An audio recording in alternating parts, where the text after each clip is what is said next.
Si vous souhaitez observer la biodiversité, regardez plutôt sous vos pieds. 8 300 000 animaux vivent sous vos chaussures. Il y a plus de monde sous terre que sur terre. Tous ont un rôle dans cet écosystème souterrain. Tout commence du haut vers le bas. La vie est intense en surface et diminue en profondeur. Seuls quelques animaux sont capables de vivre dans un milieu pauvre en matière organique et en oxygène. Car c'est la matière organique des végétaux, feuilles, herbes, bois morts, qui nourrit tout ce beau monde. Cette matière est indispensable à la croissance des plantes. Mais regardons de plus près. Nous connaissons tous les faunes. Elles occupent quasiment toutes les terres émergées de la planète. Et si on les mettait toutes sur une balance, leur poids dépasserait celui de l'ensemble des hommes. D'autres insectes vivent au sol, comme le gendarme reconnaissable à sa couleur. Ici, chacun a son rôle. Les décomposeurs forment une chaîne du plus gros au plus petit et transforment une feuille ou du bois mort en humus nécessaire à l'arbre ou aux végétaux.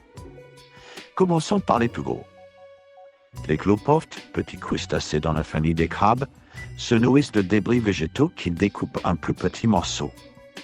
Les colomboles, une immense famille très variée déjà présente sur Terre il y a 400 millions d'années, soit avant les insectes.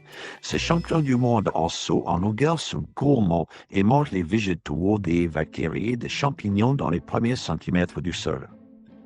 Passons aux acariens.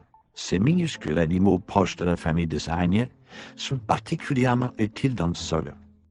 Ils découpent le reste des débris des végétaux avec leurs chélicères, sorte de pinces buccales, et laissent des miettes si petites qu'elles peuvent nourrir les bactéries. Nous en trouvons partout.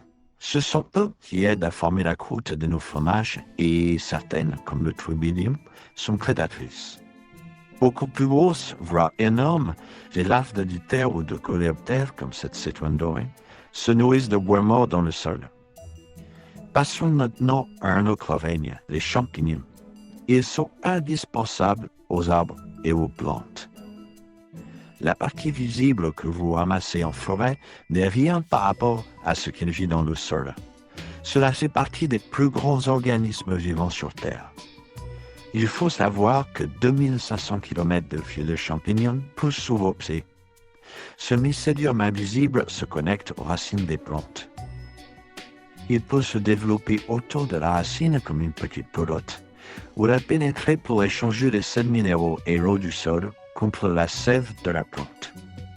Les bactéries, organismes microscopiques, peuvent dépasser les 500 000 dans un grain de terre fertile. Championnes de la colonisation, elles sont partout sur Terre et dans l'air.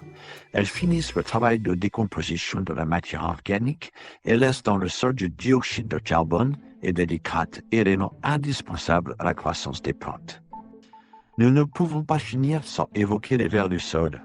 Nous parlerons des deux grandes familles, les nématodes et les lombriques, communément appelés vers de terre.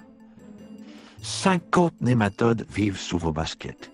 Du simple consommateur de végétaux au pire des prédateurs qui ont inspiré des scénaristes de films de science-fiction, vous pouvez en voir vos penchants, minuscules fils bleus qui se tortillent en surface.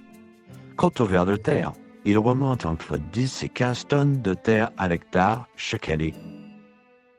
Chaque espèce choisit sa profondeur, son sol et même le sens de ses déplacements, du haut en bas ou sur les côtés.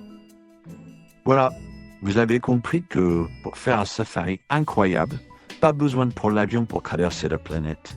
Il vous suffit d'une pelle et d'une loupe binoculaire, car il reste encore beaucoup à découvrir pour le curieux qui prend la peine de regarder sous ses pieds.